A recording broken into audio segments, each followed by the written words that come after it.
কিছু মানুষ ইতিহাসের অংশ হয়, কিছু মানুষ ইতিহাসের দিশা হয়। আমাদের প্রজন্মের জন্য খালেদা জিয়া ছিলেন দিশা, রাজনৈতিক আলোর দিশারি ছিলেন খালেদা জিয়া। তার কণ্ঠেই উচ্চারিত হতো বাংলাদেশের মানুষের আকাঙ্ক্ষার সবচেয়ে সরল অথচ সবচেয়ে শক্তিশালী বয়ান। 1991 সালের ঐতিহাসিক বিজয়ের আগে তার সর্বশেষ নির্বাচনী সভায় দেয়া তার একটা বক্তৃতা পরদিন দেশের প্রায় সব পত্রিকার শিরোনাম হয়েছিল, ওদের হাতে গোলামীর জিনজির, আমাদের হাতে স্বাধীনতার পতাকা। বাংলাদেশের কোনো রাজনৈতিক নেতা কখনো দেশের সম্মিলিত ভয় এবং স্বপ্নকে এত গভীরভাবে এত সহজে ভাষা দিতে পারেনি। আমাদের জাতির সবচেয়ে প্রাথমিক এবং সবচেয়ে প্রকট রাজনৈতিক শঙ্কা, ভারত আমাদের একদিন হয়তো মিথিক্যাল অখণ্ড ভারতের অংশ বানিয়ে ফেলবে।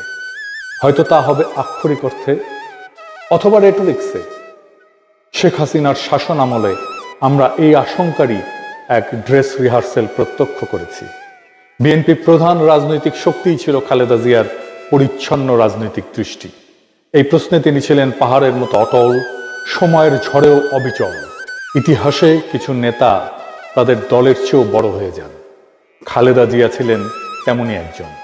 তার দল কখনোই তার নেতৃত্বের যোগ্য ছিল না। ক্ষমতালোভী সিভিল মিলিটারি ব্যুরোক্রেসি আর অলিগার্কদের হাতে তার দল কলুষিত হয়েছে।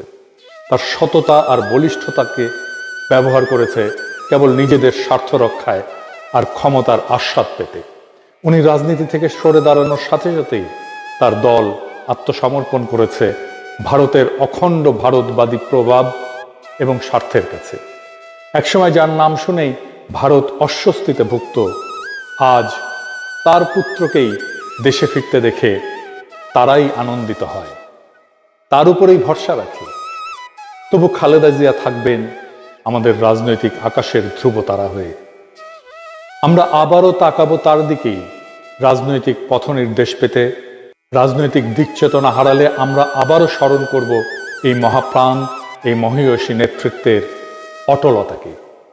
এই বিদায় অশ্রু দিয়ে নয়, এই বিদায় জানাতে হয় বুক ভরা গর্ব নিয়ে। আমরা আমাদের তারুণ্যের কমান্ডারকে বিদায় জানাই শ্রদ্ধায় আর গর্বে। অসীমের পথে আপনার অনন্ত যাত্রা শুভ হোক কমান্ডার।